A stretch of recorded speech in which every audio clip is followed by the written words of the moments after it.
You've got mail.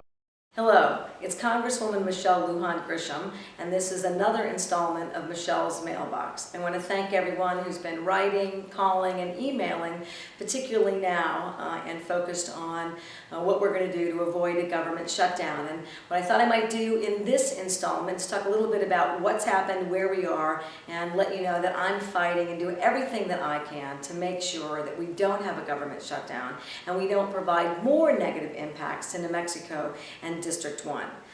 A few weeks ago, the House voted on a measure that would continue to fund government because if we don't do something, all funding authority expires on September 30th. The problem with that measure, which I voted against, is that it defunds the Affordable Care Act in its entirety. So it's another way to effect a repeal because the Republicans of the House have attempted to repeal Obamacare 41 times. So in effect now, this is the 42nd effort to stop a piece of reform that's going to make so much difference to so many New Mexico households and families and is already keeping hospitals open and small healthcare providers with the revenues and reimbursements that they need to continue to provide healthcare to rural New Mexicans.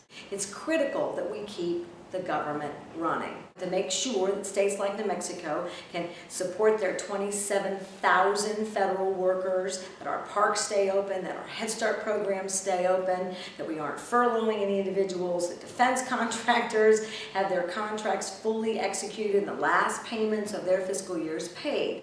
The hard part here is that when it comes to the House, there's no way of knowing what House Republicans will do with this measure.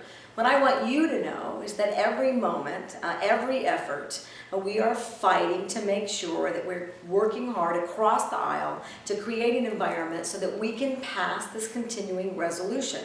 Now, I'd like to tell you that this solves the problem for a year, but it doesn't.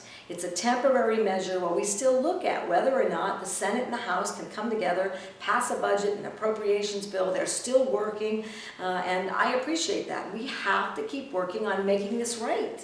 Not only for Albuquerque, New Mexico, but we have to make it right for the entire country.